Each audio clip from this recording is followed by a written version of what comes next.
अगहन शीतल पवन में गूंजे राधे नाम, कान्हा भक्ति हृदय बसे, मिटे सकल दुख धाम। हरे कृष्णा। आप सभी का दिन शुभ और मंगलमय हो। आप सभी पर भगवान श्री कृष्ण और राधा रानी की कृपा बरसती रहे। अगहन मास की ठंडी हवाओं में राधा कृष्ण के नाम का जाप करें। इस भक्ति से हृदय में कान्हा का वास होता है और सारे दुखों का नाश हो जाता है। इसी भक्ति को हृदय में धारण करके हम अगहन मास की आगे की कथाओं का श्रवण करते हैं। हे मुनिवर, जब अक्रूर जी नंद के घर आए तो उन्होंने भगवान कृष्ण को बछड़ों के बीच में खड़े देखा। शक्ति में सिंह के समान सनत मेघ सा वर्ण, अत्यंत सुडौल आकार, वृक्ष पर श्रीफल चिन्ह, वह देखते रह गए। यही भगवान विष्णु के अवतार है। इसको ही अन्य पुरुष कहा जाता है।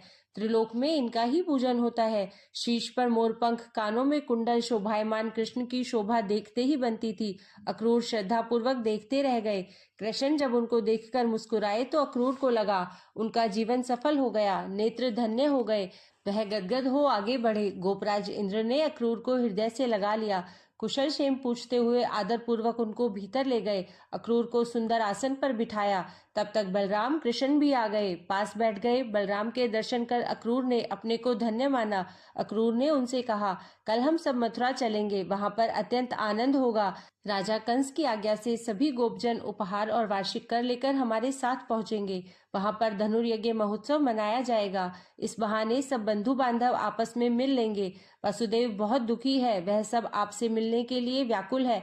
आजकल बहुत दुर्बल हो गए हैं। कंस उनको बहुत कष्ट दे रहा है। वह आप सबको देखने के लिए अत्यंत उत्सुक है। देवकी भी आप सबकी बड़ी याद करती है। इस पर श्री कृष्ण ने तत्काल ही इस बात का अनुमोदन कर दिया। तब निर्णय हो गया कि सब उपहार सहित वार्षिक कर चुकाने मथुरा जाएंगे। यह बात सब निवासियों को बतला दी गई। सब दूध, दही, घृत, हार, वार्षिक कर का प्रबंध करने में लग गए। बलराम, श्री कृष्ण और अक्रूर सारी रात वार्तालाप करते रहे। मानव सुलभ भगवान कृष्ण का व्यवहार देखकर अक्रूर को विस्मय हो रहा था। जब प्रातः काल हो गया, पक्षीगण कलरव करने लगे। चंद्रमा की किरणें क्षीण हो गई। अरुणोदय की लाली आसमान में छा गई। तारागण छिप गए। शीतल समीर बहने लगी। गौएं चरने लगी और घर घर मथनी चलने की आवाजें आने लगी। तो सब गोपगण कुछ देर बाद मथुरा चलने की तैयारियां करने लगे। नाना प्रकार के शक्टों अर्थात छकड़ों पर नाना प्रकार के उपहार रखे गए। इनमें घी, दूध, दही के बड़े बड़े कुंड भी थे। नाना प्रकार के पकवान और मूल्यवान वस्त्र आदि आभूषण थे। सब चल पड़े। श्री कृष्ण के साथ नंद जी, बलराम और अक्रूर सभी मिल मथुरा को रवाना हो गए। ब्रजवासियों की यह शोभा यात्रा देखते ही बनती थी।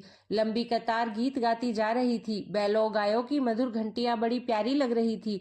ब्रजवासियों की यह मथुरा यात्रा देखते ही बनती थी। रंग बिरंगी गीत गाती, मौज मनाती उनकी लंबी कतारें दूर तक चली गई थी। शक्टों अर्थात छकड़ों के स्वर इस संगीत में मानो ताल दे रहे थे।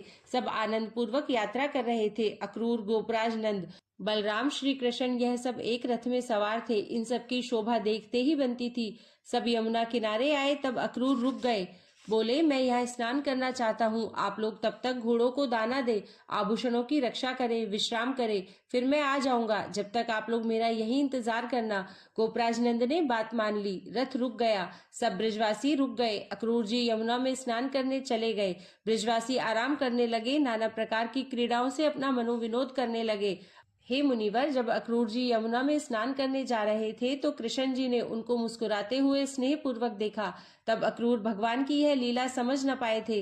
वह यमुना में स्नान करने लगे। यमुना मैया की जय बोलकर उन्होंने डुबकी लगाई, पर जब उन्होंने अपना सिर ऊपर निकाला तो यमुना का किनारा न दिखलाई पड़ा, वरन उसके स्थान पर वह नागलोक में थे।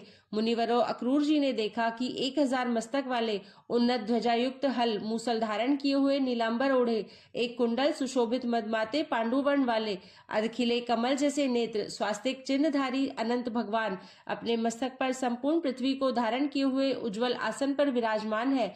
उनका मुकुट दाई और कुछ झुका तथा वक्षस्थल पर सोने के कमल की माला थी। शरीर पर रक्त चंदन लगा था। भुजाएं विशाल, कमल के समान नाभि, जल मेघ के समान अत्यंत शुभ देह कांति थी।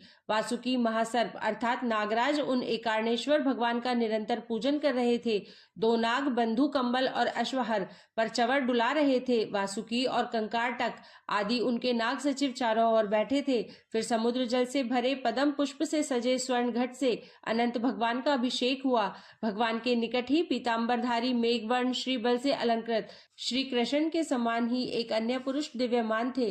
अक्रूर अक्रूर ने कुछ पूछना चाहा पर अपनी वाणी ही स्तंभित पाई। अक्रूर समुद्र जल से बाहर आ गए। तब उन्होंने अपने रथ पर देखा कि बलराम और कृष्ण बैठे हुए एक दूसरे की ओर देख रहे हैं। इस पर वह फिर यमुना में गोता लगा गए। वहां पर फिर श्री कृष्ण को भगवान अनंत के पास देखा। तब वह जल से बाहर आ गए, मंत्र जाप करते हुए रथ के पास आ गए। भगवान श्री कृष्ण ने अक्रूर जी से पूछा, अक्रूर जी, यमुना जल में आपने ऐसा क्या देखा कि आप चकित लग रहे हैं? आपका मन कुछ चंचल सा प्रतीत होता है। तब अक्रूर जी अत्यंत श्रद्धा पूर्वक बोले, हे वत्सल, इस विश्व में आपके अलावा दूसरा आश्चर्य नहीं है। जिस आश्चर्यमयी घटना को मैंने जल में देखा उसे यहाँ भी देख रहा हूँ। फिर वह श्रद्धा पूर्वक कृष्ण को प्रणाम कर बोले, अब हमको चलना चाहिए और सूर्यास्त से पूर्व हमारा वहां पहुंचना आवश्यक है। तब सब ब्रजवासी अक्रूर जी के साथ मथुरा रवाना हो गए और सूर्यास्त से पूर्व ही मथुरा द्वार पहुंच गए। सूर्यास्त के समय अक्रूर जी कृष्ण बलराम को मथुरा में अपने घर ले आए। वसुदेव के पास जाने से मना कर दिया क्योंकि कल के कंस के व्यवहार से वह दुखी थे। तब श्री कृष्ण बलराम ने मथुरा नगर देखने की इच्छा व्यक्त की। अक्रूर ने दोनों बालकों का अनुरोध स्वीकार कर लिया। दोनों घूमने निकल पड़े। नगर भ्रमण करते हुए उन दोनों को एक धोबी दिखलाई पड़ा। उसके पास नाना प्रकार के कीमती वस्त्र थे। वह उनको सहेज सवार कर रहा था। दोनों उसके सामने आकर उससे कपड़े मांगने लगे। उनकी इस बात को सुनकर वह हंसने लगा। बोला, शायद तुम लोग गवार गधे हो, इस प्रकार किसी से कपड़ा मांगा जाता है? फिर यह तो देश विदेश से मंगाए गए हमारे राजा के कपड़े हैं, भला इनको दूसरा कौन हाथ लगा सकता है? उसकी इस बात पर दोनों भाई बोले, हमने तो एक एक कपड़ा ही अपने पहनने के लिए मांगा है। इस पर वह हंस पड़ा, तुम राजा के कपड़े पहनोगे? मुनिवरों, उसके इस व्यवहार पर भगवान कृष्ण को क्रोध आ गया। उन्होंने अपशब्द करने वाले उस धोबी को कसकर केवल एक ही थप्पड़ इस प्रकार मारा कि वह प्राण रहित होकर पृथ्वी पर जा गिरा। उसका मस्तिष्क विदीर्ण हो गया। तब दोनों भाई उसके पास रखे वस्त्रों में से मनपसंद वस्त्रों को पहनकर चल पड़े। धोबी की पत्नियां अपने पति का यह हाल देखकर केश खोलकर विलाप करती राजा कंस के पास फरियाद करने चली गई। उनका विलाप बड़ा दर्दनाक था। मुनिवरों, दोनों भाई सुंदर वस्त्र धारण कर एक विशाल उद्यान के माली के पास आए। वह राजा के लिए सुंदर मालाएं बना रहा था। श्री कृष्ण ने उससे माला मांगी। उसने माला देना स्वीकार कर लिया। प्रसन्नता पूर्वक एक एक माला दोनों भाइयों को दे दी। श्री कृष्ण ने उसे सदा धन धान्य से परिपूर्ण रहने का आशीर्वाद दिया। माली ने दोनों का सुंदर वेश देखकर उनको कोई देवता समझकर चरणों में नमन किया। मार्ग में उनको एक कुबड़ी मिली। वह अत्यंत सुंदर थी। उसमें केवल एक दोष था, वह कुबड़ी थी। कुबड़ी होने के कारण ही उसका नाम कुब्जा पड़ गया। उसके हाथ में चंदन का अत्यंत सुगंधित लेप था। उसकी सुगंध सर्वत्र व्याप्त हो रही थी। श्री कृष्ण और बलराम को देखकर वह ठिठक गई। दोनों बड़े सुंदर लग रहे थे। श्री कृष्ण बलराम भी उसे देखकर रुक गए। श्री कृष्ण ने उससे पूछा, चंदन का यह सुगंधित लेप वह किसके लिए ले जा रही है? कुब्जा मुस्कुराकर बोली, मैं किसी के लिए ले जा रही हूँ। अगर तुमको अच्छा लगता है तो ले लो।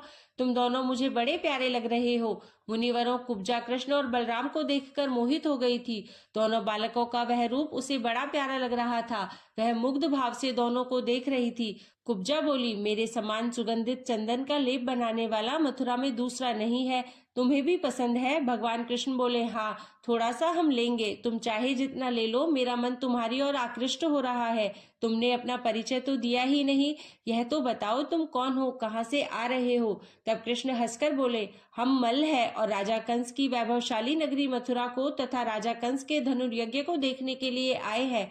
कुब्जा ने उनके मधुर वचन सुनकर दोनों भाइयों के सम्मुख वह लेप रख दिया। दोनों ने प्रसन्नता पूर्वक उस लेप को इच्छानुसार अपने शरीर पर लगा लिया। वास्तव में कुब्जा वह लेप राजा कंस के लिए ले जा रही थी, पर वह दोनों भाइयों के रूप पर मोहित हो गई थी। उसकी इस भक्ति पर भगवान कृष्ण मुग्ध हो गए। कुब्जा को अपने पास खींच लिया। कुब्जा मुग्ध भाव से भगवान कृष्ण के शरीर से लिपट गई और तब देह विज्ञान को जानने वाले भगवान कृष्ण ने अपनी 2 उंगलियों से कुब्जा के कुबड़ को दबा दिया। तत्क्षण उसका कुबड़ नष्ट हो गया और वह सीधी लता के समान सुडौल अंगों वाली हो गई। तब कुब्जा को भगवान श्री कृष्ण ने परे कर दिया। यह चमत्कार देखकर वह भगवान कृष्ण पर बेहद मोहित हो गई। बोली, हे नाथ, आप मुझे ग्रहण करें। मैं आपको छोड़कर अब कहाँ जाऊंगी? श्री कृष्ण और बलराम ताली बजाकर उसकी प्रशंसा करने लगे। कुब्जा अत्यंत प्रसन्न हो गई। फिर उसे छोड़कर दोनों भाई कंस के राजभवन की ओर बढ़ गए। दोनों भाइयों का वेश बड़ा मनोहर था। वह कंस की यज्ञशाला और धनुष देखने के लिए आए थे। वह दोनों वहां पहुंचकर द्वारपाल से पूछने लगे, हे द्वारपाल, कंस ने जिस धनुष के लिए इस धनुष महायज्ञ का आयोजन किया है वह धनुष कौन सा है? हम उस धनुष को देखना चाहते हैं। दोनों बालकों के इस कौतूहल भरे अनुरोध और उसको निपट बालक जानकर मुनिवरों, द्वारपाल ने दोनों को धनुष दिखला दिया। वह धनुष खंबे के समान सुडौल था। श्री कृष्ण और बलराम इस धनुष के पास चले गए। उन बालकों को देखकर इस बात की कल्पना न की जा सकती थी कि वह उसे हिला भी सकते हैं। विशाल और भारी वजन वाला धनुष एक चमत्कार ही था। उस पर प्रत्यंचा चढ़ाने में इंद्र आदि देवता भी समर्थ न थे। भगवान श्री कृष्ण धनुष के पास चले गए। वह धनुष सर्प के समान था। भगवान कृष्ण ने धनुष सरलता से उठाकर उस पर प्रत्यंचा चढ़ा दी और बार बार उसे खींचने लगे। जैसे ही कुछ जोर लगाकर उसे जरा सा खींचा कि महाभयंकर गर्जना हुई। संपूर्ण पृथ्वी कांप गई, आकाश घूम गया, सूर्य क्षीण हो गया, द्वारपाल मूर्छित हो गया, धनुष टूट गया तो कृष्ण उसको वहीं छोड़कर बलराम के साथ यज्ञशाला से खिसक गए। मुनिवरों, भगवान की लीला देखिए कि धनुष टूटने की ध्वनि के कारण स्वयं भगवान का चेहरा भयभीत था। जैसे कोई शैतान बालक यकायक भारी नुकसान हो जाने पर घबरा जाता है, ठीक यही दशा भगवान कृष्ण की थी। वह घबराए से भागकर गोपराज नंद और गोपों के पास आ गए। इसकी चर्चा दोनों भाइयों ने किसी से भी नहीं की। जब द्वारपाल को चेतना आई तो वह धनुष भंग देखकर घबरा गया। भयभीत द्वारपाल दौड़कर राजा कंस के पास गया। घबराए स्वर में बोला, अन्नदाता, प्राणों की भीख मांगता हूँ, अपराध क्षमा हो। नीले पीले वस्त्र धारण किए, श्वेत पीला चंदन लगाए दो बालक यज्ञशाला में आ गए। उन्होंने धनुष के बारे में जिज्ञासा प्रकट की। नाथ, मैंने उनको धनुष दिखला दिया। वह पास चले गए। दो सुकुमार बालक भला धनुष का क्या अहित कर सकते थे? इस कारण अन्नदाता, मैंने उनको रोका नहीं। फिर भी पीताम्बरधारी श्यामवर्ण ने उस पर प्रत्यंचा चढ़ाकर धनुष तोड़ दिया। फिर दोनों जाने कहाँ चले गए। बेहोश हो जाने के कारण मैं देख न सका। द्वारपाल से सब कुछ सुनकर राजा कंस मौन रह गया। वह कुछ न बोला और चुपचाप उठकर अपने अंतःपुर को प्रस्थान कर गया। हे मुनिवर, महोत्सव को देखने के लिए रंगभूमि में असंख्य दर्शकगण उपस्थित थे। सभा मंच विभिन्न चित्रों, खंभों, झंडियों, अंध्रचंद्राकार झरोखों आदि से अलंकृत होने के कारण बड़ा सुंदर प्रतीत हो रहा था। शिल्पकारों द्वारा अंकित पताकाओं के कारण रंगमंच पर्वत के समान सुशोभित हो रहा था। सर्वत्र मनोरम दृश्य थे। हीरक रचित आभूषण, सूक्ष्म वस्त्रधारी रानियां और श्रेष्ठ मल्लों से रंगशाला परिपूर्ण थी। सर्वत्र उज्जवल प्रभा चमक रही थी। मदिरा, जल और नाना प्रकार के फलों के परिपूर्ण पात्र सर्वत्र रखे थे। पाषाण और काष्ठ के सैकड़ों मंच बने थे। सभा मंडप के उधर भाग में महिलाओं के लिए झरोखे बने थे। पूर्व दिशा में सबसे सुंदर असंख्य पताकाओं से सुशोभित राजा कंस का मंच था। अथाह जनसमूह की उपस्थिति के कारण रंगशाला मानव मुंड का लहराता सागर प्रतीत हो रही थी। कुबलया पीड़ हाथी को रंगशाला के द्वार पर नियुक्त कर कंस अपने मंच पर आया। उस समय उसने श्वेत वस्त्र धारण कर रखे थे। श्वेत मुकुट और श्वेत चवर के कारण राजा कंस उदित होते हुए चंद्रमा के समान लग रहा था। जैसे ही राजा कंस अपने आसन पर बैठा, वैसे ही उपस्थित प्रजा उसकी जय जयकार करने लगी। राजा कंस ने आशीर्वाद की मुद्रा में अपने हाथ हिलाए। राजा कंस अपने सिंहासन पर बैठ गया। तब स्वर्ण जड़ित परिधानधारी वीर मल्लगण अपने कक्षों को पार कर रंगशाला में आ गए। उसी तरह तुरही, नगाड़े आदि वाद्य बजने लगे। मल्लगण ताल ठोककर एक दूसरे को ललकारने लगे। बलराम तथा श्री कृष्ण जी भी अत्यंत प्रसन्नता के साथ रंगशाला के द्वार पर आ गए। वह प्रवेश करने ही वाले थे कि राजा कंस की गोपनीय आज्ञा के कारण महावत ने कुबलया पीड़ हाथी को उनकी ओर बढ़ा दिया। राजा कंस के द्वारा दिए गए विवरण के अनुसार उसने उन दोनों बालकों को पहचान लिया था। हाथी को अपनी ओर लपकते देखकर श्री कृष्ण सावधान हो गए। वह समझ गए कि हाथी कुबलया पीड़ उनको मारने के लिए ही आ रहा है। हाथी कृष्ण के निकट आकर मेघ के समान चिंगाड़ उठा। श्री कृष्ण ने ताल ठोककर मानो उसको ललकारा। फिर सिंह के समान गर्जना करते हुए उन्होंने ताली बजाई और सामने जाकर उस हाथी की सूंड पकड़ ली। उसके दोनों पांवों के बीच जाकर उसे इस प्रकार हिलाया जैसे वायु बादलों को पीड़ित करती है। वह कभी उसकी सूंड मरोड़ देते और कभी कान पकड़ते, उमेट देते और कभी उसके पैरों पर वज्र के समान मुष्टि प्रहार कर रहे थे। कृष्ण जी के इस प्रकार के वज्र प्रहारों के कारण वह भयानक अतुल बलशाली हाथी बेतरहा पीड़ से व्याकुल हो चिंघाड़ने लगा। वह आक्रमण करने में असमर्थ हो गया।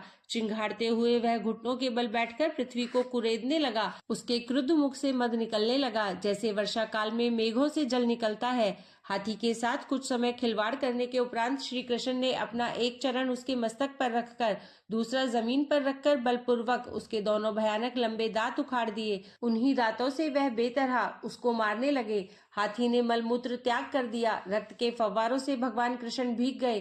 तभी जिस प्रकार गरुड़ सर्प को घसीटता है, उसी प्रकार बलराम उसकी पूंछ पकड़कर उसे पृथ्वी पर घसीटने लगे। इस प्रकार उसके अपने ही दांतों से उसका वध कर भगवान कृष्ण ने एक ही प्रहार में प्रहावत का वध कर दिया। इसके बाद श्री कृष्ण और बलराम दोनों ने मिलकर तोरण द्वार उखाड़कर उस हाथी के अन्य रक्षकों का वध कर डाला। तब वह दोनों रंगशाला में प्रवेश कर गए। उनका सिंहनाद, करतल ध्वनि और ताल ठोकने पर सबका ध्यान उनकी ओर आकृष्ट हो गया। दोनों सुंदर बालकों का यह दमखम देखकर उपस्थित जनता हर्षनाद कर उठी। राजा कंस उन दोनों को रंगशाला में देखकर घबरा गया। उपस्थित जन समूह का उनकी ओर आकर्षण देखकर वह दुखी हो गया, क्योंकि उसको अपना अंत सामने खड़ा प्रतीत हो रहा था। आज के अगहन मास के अध्याय को अब यहीं विराम देते हैं और आपसे कल मिलते हैं कंस वध अध्याय के साथ। तब तक के लिए हरे कृष्णा।